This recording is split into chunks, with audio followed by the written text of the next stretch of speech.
Assalamualaikum. Hari ini saya akan mengerjakan tugas 13A6 untuk mendemonstrasikan kontekstual modul 1.3 PC peran guru, PC guru penggerak. Adapun tujuannya adalah mempraktekkan penerapan paradigma inquiry apresiatif untuk mengidentifikasi potensi diri dan membuat kalimat prakarsa dan perubahannya. Kemudian menyusun bakja menurut kalimat prakarsa perubahan diri yang telah dibuat, kemudian menjalankannya. Di sini visi guru penggerak, menurut saya bahwa visi adalah pandangan terhadap apa yang akan dituju, jadi vision gitu ya, pandangan menjadi bayangan apa yang akan dikerjakan. Seseorang yang tidak memiliki visi seperti seseorang yang berjalan di rimba belantara tanpa arah tujuan yang jelas. Jika guru tanpa visi, maka perjalanannya hanya akan menjadi rutinitas dan tanpa gairah. Jadi saya di sini memiliki visi sebagai guru, yaitu menjadi guru terdepan dalam inovasi dan kenyamanan. Ada dua kata kunci, yaitu inovasi dan kenyamanan. Karena menurut saya bahwa dalam belajar hal yang penting adalah kenyamanan. Karena ketika siswa sudah nyaman dalam belajarnya, nyaman dengan gurunya, nyaman dengan metode pembelajarannya, nyaman dengan ruang kelasnya, maka semua pelajaran akan diserap dengan baik. Ini hal yang terpenting dulu, dan untuk mendukung kenyamanan itu maka diperlukanlah inovasi-inovasi agar dapat membawa kenyamanan. Nah, inilah yang menjadi visi saya sebagai guru. Dari visi ini kemudian saya akan menyusun pernyataan prakarsa perubahan. Saya menggunakan alat bantu ATAP, yaitu A itu awal atau aset, T itu adalah tantangan, A aksi, P itu adalah pembelajaran. Untuk kekuatan awalnya, bahwa saya memiliki kekuatan atau potensi aset modal ya. Saya memiliki fisik yang lumayan gitu ya, bersih, rapi ya, tampan juga, sehat, bugar, sehingga memiliki kemampuan mengajar cukup baik serta mampu melakukan literasi dan inovasi. Jadi yang paling penting sebenarnya saya memiliki kemampuan literasi dan inovasi yang sudah lumayan. Kemudian penguasaan komputerisasi dan informatika yang memadai, penguasaan penggunaan HP, PC, dan internet. Kemudian pembawaan saya juga sudah cukup ceria, sehingga itu menjadi modal penting untuk memberikan kenyamanan pada guru. Dukungan lain bahwa saya memiliki lingkungan dan komunitas guru di sekolah yang mendukung dengan sangat baik. T-nya adalah tantangan. Saya menghadapi tantangan dari siswa, bahwa siswa yang saya hadapi memiliki kecenderungan mental hektik, yaitu adalah kelelahan otak dalam belajar ya, sehingga pembelajaran itu pasif gitu ya, mereka menunggu karena mungkin sudah lelah di pembelajaran di tahapan sebelumnya, di kelas SD atau SMP sebelumnya gitu ya, sehingga banyak siswa kurang nyaman, sehingga jam belajar jika seperti rutinitas, sehingga yang ditunggu adalah jam istirahat dan jam pulang. Belajar tidak menyenangkan dan cenderung ini membahayakan mental siswa sebenarnya ya, menurut pendapat saya. Kemudian pembelajaran berjalan tidak efektif karena yang ngejar tuh gurunya ya, sementara siswa hanya menunggu. Tantangannya adalah bagaimana membawa pembelajaran yang menyenangkan, kemudian dukungan sarana prasarana apa saja yang dapat memberikan kenyamanan dalam pembelajaran. Aksinya ya, yang bisa saya lakukan adalah bagaimana melakukan literasi untuk mencari materi pembelajaran yang menyenangkan, bagaimana menumbuhkan rasa nyaman, aman dalam siswa dalam pembelajaran, memfasilitasi siswa untuk membangun kepentingan siswa dalam belajar agar menjadi tujuan dalam pembelajarannya, menemukan inovasi dalam pembelajaran yang menyenangkan, kemudian meningkatkan kreativitas dalam pembelajaran yang menarik bagi siswa, melakukan variasi metode pembelajaran. Kemudian P berikutnya ya, P ini pembelajaran, bagaimana kenyamanan bisa menstimulus proses penanaman nilai, kebaikan, pengetahuan, keterampilan, dan pembentukan karakter. Tanpa rasa nyaman dalam diri siswa, maka sebanyak apapun pelajaran tidak akan dapat mengkristal dalam bentuk pengetahuan, keterampilan, dan kepribadian, serta tidak memberi kesan dalam diri siswa. Dari gambaran atap sana yang sudah saya susun, maka pernyataan prakarsa perubahan yang diambil adalah bagaimana prakarsanya adalah membawa kebahagiaan surgawi ke dalam pembelajaran di kelas dan membumikan teknologi, inovasi, dan menjadi mesin ujian. uh, terkesan sangat ini ya, sangat dramatis, tapi memang harapannya ini bisa memberikan motivasi gairah untuk membawa perubahan ya, kebahagiaan surgawi. Kenapa bawa surga ya, karena kita tahu pembelajaran itu adalah majelis ilmu. Ada hadis bahwa yang siapa berhentilah kalau ketemu dengan taman-taman surga ya. Ketika itu sahabat bertanya, apakah taman surga itu ya Rasulullah? Dikatakan bahwa di situ adalah majelis ilmu, sehingga majelis ilmu adalah tempat-tempat yang menyenangkan di mana semua orang belajar, kemudian bertutur kata adab yang baik, kemudian saling bercengkrama dan segala kenyamanan yang di surga. Ini yang kemudian ingin kita bawa dalam pembelajaran di kelas. Kemudian kenapa juga harus memurnikan teknologi dan inovasi? Karena saat ini kesannya bahwa teknologi dan inovasi itu seperti ada di awang-awang aja, bayangan bahwa itu sepertinya sulit untuk diterapkan di kelas. Nah, jadi pernyataan prakarsa saya adalah bagaimana ini mau dibumikan ya, artinya bahwa itu bisa diterapkan dalam pembelajaran agar menjadi mesin impian. Maksudnya mesin impian ini agar bisa menjadi mesin agar siswa bisa mencapai impiannya ya, memproduksi pencapaian impian.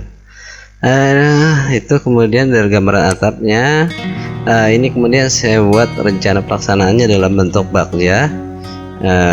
B itu adalah membuat pertanyaan, kemudian nanti A nya itu adalah ambil pelajaran, D, G nya itu gali mimpi, J nya jabarkan, A nya itu ambil pelajaran,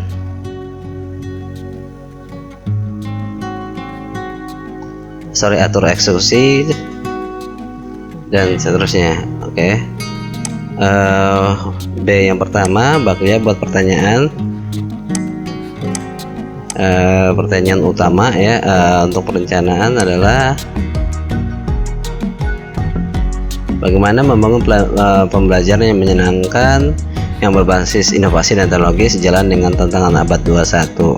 Kemudian apa yang harus dilakukan agar dapat menemukan keinginan yang diimpikan murid dalam pembelajaran sebagai dasar kepentingan murid. Jadi pembelajaran yang menyenangkan, kemudian sinergis dengan bahwa bagaimana agar siswa itu belajar memiliki tujuannya itu sinergis dengan tujuannya apa gitu, dari pembelajaran tersebut dia ingin jadi apa gitu, minatnya kemana, sehingga nanti dalam pembelajaran dia memiliki motivasi sejalan dengan kemudian pembelajarannya juga menyenangkan. Ada inovasi dan teknologi yang kemudian akan membekali dia di masa akan depan. Nah, tindakan penyelidikan yang perlu dilakukan untuk menjawab pertanyaan ini, bahwa saya harus melakukan pembuatan instrumen atau membakat siswa agar saya bisa menelusuri keinginan siswa seperti apa. Kemudian melakukan literasi metode yang bisa mengakomodasi ragam potensi siswa gitu ya, agar semua potensi siswa, gaya belajarnya yang berbeda-beda itu bisa diakomodasi dengan metode yang saya bawakan. Kemudian saya juga perlu mengukur tingkat kepuasan siswa dalam pembelajaran sebagai bahan refleksi pembelajaran selanjutnya. Apakah nanti pembelajaran saya sudah menyenangkan, kemudian perlu ada inovasi atau tidak, kemudian bisa selaras dengan teknologi dan tantangan abad 21. Kemudian ambil pelajaran. Pertanyaannya di sini bahwa pelajaran yang saya ambil bahwa murid saat ini adalah generasi Z ya, jadi sangat dekat dengan penggunaan ZZ, sehingga seharusnya sangat penting untuk pembelajaran itu berorientasi dengan penggunaan teknologi, karena ini sejalan dengan kondisi saat ini buat mereka. Jadi pertanyaan adalah bagaimana memanfaatkan teknologi informasi seperti apa yang dapat meningkatkan kenyamanan siswa. Kemudian kenyamanan seperti apa yang mampu difasilitasi oleh guru dalam pembelajaran, karena nanti juga akan dibatasi bahwa sekolah itu ketersediaannya seperti apa gitu ya, untuk memberikan kenyamanan. Kemudian teknologi sarana dan prasarana apa yang bisa mendukung. Jadi ini pertanyaannya adalah daya dukung sekolah untuk membangun pelajaran inovasi yang menyenangkan, ketersediaannya seperti apa. Kemudian tindakan pendidikan yang perlu dilakukan untuk menjawab pertanyaan ini, maka saya harus bagaimana memanfaatkan teknologi informatika untuk meningkatkan produktivitas dalam pembelajaran. Jadi diperlukan riset lebih lanjut lagi, apa saja yang bisa dimanfaatkan, kemudian menemukan potensi yang bisa mengantarkan rasa aman dan nyaman dalam pembelajaran. Maksudnya potensi di sini adalah apa saja gitu, kekuatan dari sekolah yang bisa kita manfaatkan. Otomatis berarti kita harus memetakan potensi daya dukung sekolah. Kemudian gali mimpi. Jadi ini harapannya kalau misalnya terwujud seperti apa. Jadi pertanyaannya adalah, apakah pembelajaran inovasi inovatif dan menyenangkan dapat mengantarkan ketercapaian tujuan pembelajaran? Karena tadi saya berusaha agar pembelajaran inovatif kemudian menyenangkan. Jadi yang menjadi tujuan utama sebenarnya kan, apakah dengan pembelajaran seperti itu tujuan pembelajaran tercapai? Jadi ini pertanyaan kalau semua yang saya lakukan terwujud.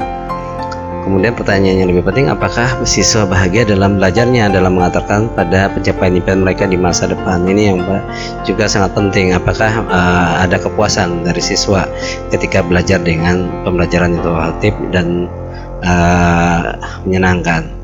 Otomatis berarti tindakan pendidikan saya harus menganalisis tingkat kepuasan pembelajaran dan evaluasi hasil belajar. Kemudian melakukan refleksi pembelajaran, kemudian melalui pelacakan alumni. Ya, saya juga harus melacak bagaimana pendapat dari yang sudah lulus. Apakah mereka berhasil atau tidak? Apakah dalam kuliah mereka juga bahwa pembelajaran yang saya berikan bermanfaat atau tidak? Kemudian jabarkan rencana.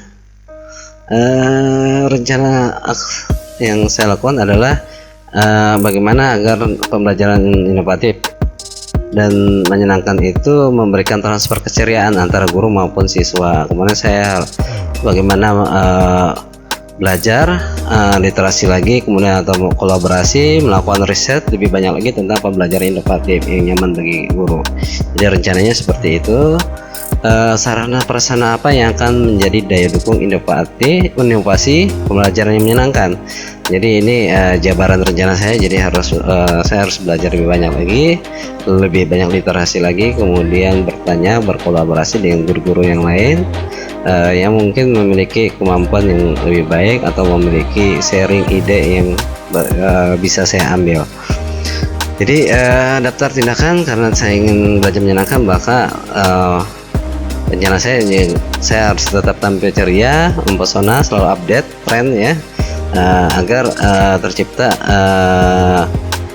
chemistry antara guru dengan siswa gitu ya.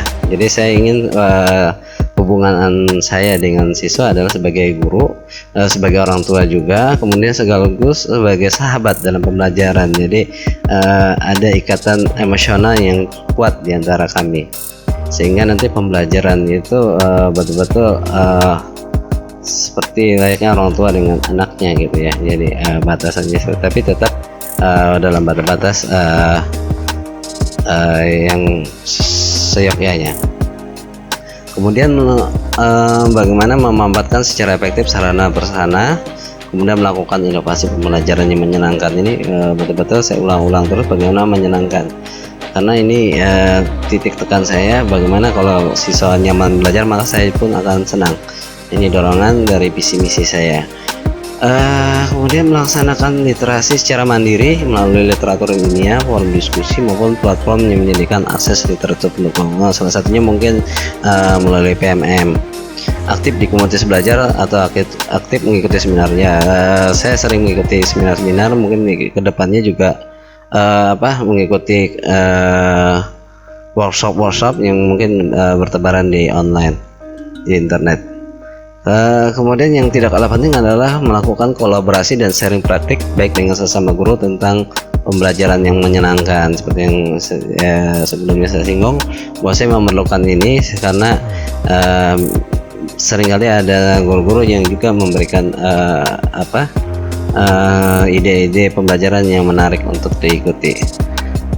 Kemudian saya juga harus melakukan pemetaan sarana dan prasarana pendukung agar bisa mendukung pembelajaran menyenangkan tersebut, seperti salah satunya adalah pengadaan internet misalnya gitu ya, kemudian pemanfaatan LCD, pembelajaran LMS agar nanti lebih inovatif.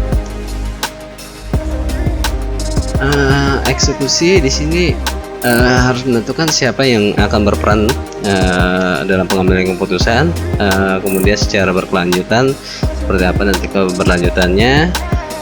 Jadi sehingga di sini saya bawa pertanyaannya memang saya tidak kesuksesan pembelajaran inovatif dan menyenangkan saya tidak akan terwujud secara individual.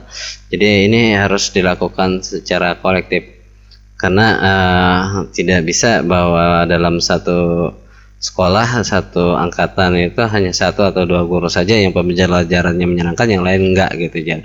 Jadi memang harus ada suatu gerakan bersama gitu ya, agar memberikan pelayanan sebaik-baiknya untuk siswa, sehingga siswa itu puas gitu, bahagia di sekolah tersebut.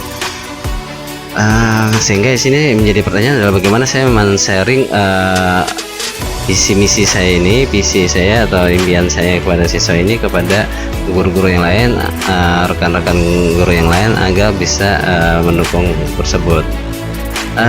Tindakan yang harus dilakukan berarti saya harus membangun komunitas belajar yang bisa saling sharing dan berkolaborasi tentang visi tersebut. Kenapa harus kita membuat pembelajaran yang inovatif gitu ya, kenapa harus menyenangkan, agar guru-guru juga bisa melakukannya juga.